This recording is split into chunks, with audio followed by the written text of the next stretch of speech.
Bonjour à toi, ici c'est Élise et on est prêt pour une nouvelle pensée du jour. On a commencé cette semaine en parlant d'être positif. Si tu n'as pas vu la vidéo, je t'invite à retourner la regarder, tu vas la trouver sur YouTube sans problème. Mais aujourd'hui, on va aller encore un peu plus loin et on va parler d'un nouvel état d'esprit.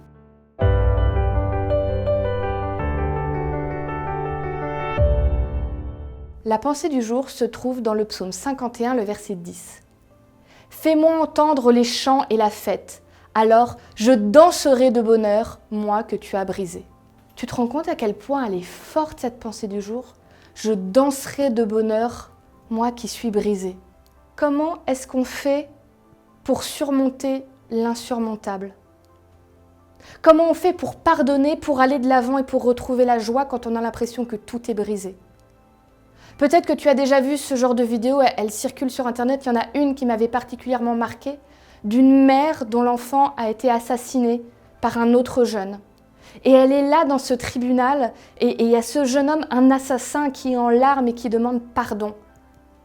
Pardon parce qu'il a fait cet acte terrible. Et cette mère se lève et dit au juge, il ne faut pas gâcher 2 vies. Ce garçon, il regrette ce qu'il a fait, soyez clément avec lui.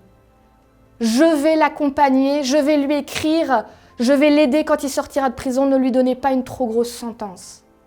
Et cette mère qui a perdu son fils demande à avoir le droit de prendre l'assassin de son enfant dans ses bras.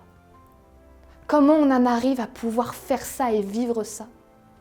Comment est-ce que des personnes qui se retrouvent devant des difficultés de la vie que nous on appellerait des handicaps peuvent surmonter ça et être dans une vraie joie et vivre heureux ? Il y a cette femme, tu peux taper sur Internet Jessica Cox, elle est assez connue, elle est née sans bras. Et tu regardes aujourd'hui, elle se maquille avec ses pieds, elle écrit sur l'ordi, elle écrit avec un stylo, elle fait de la natation, elle conduit un avion avec ses pieds. Et elle est rayonnante. Comment est-ce qu'on peut être joyeux face à l'insurmontable ? La pensée du jour te dit exactement la même chose. Je suis dans la joie, même si je suis brisée. Il y a une image que je trouve merveilleuse, c'est celle du lotus ou du nénuphar.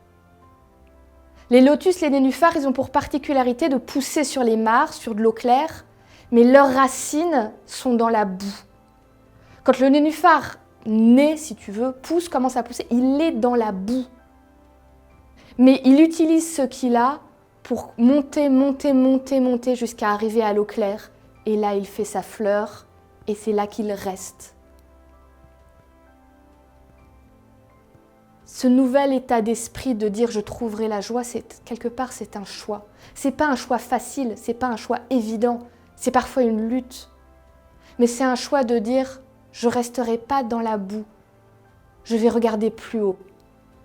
Je vais trouver la joie, je vais m'épanouir. » Et peut-être qu'un peu comme le nénuphar qui plante ses racines profondément, plus profond que la boue pour trouver les bonnes choses, en tant que chrétienne, moi je dirais, je plongerai mes racines en Dieu pour trouver tout ce qu'il me faut pour réussir à trouver cet état d'esprit de dire, peu importe ce qui se passe.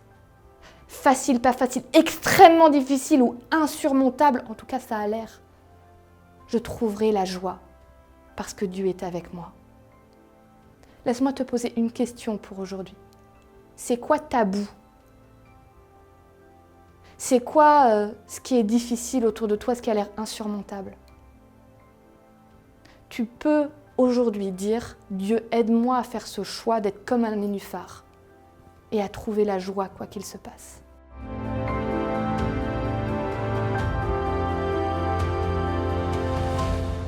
Merci d'avoir été avec nous pour cette pensée du jour. J'espère qu'elle t'a été utile et qu'elle t'a fait du bien. Pense à la partager autour de toi, auprès de ceux que tu aimes, pour qu'à leur tour, ils puissent avoir ce cadeau pour leur journée. Si ce n'est pas encore fait, abonne-toi à notre chaîne YouTube. Mets-nous un petit pouce en l'air, mets un commentaire, ça nous fait toujours plaisir et on essaye de répondre. Et puis surtout, moi je te dis à demain pour une nouvelle pensée du jour.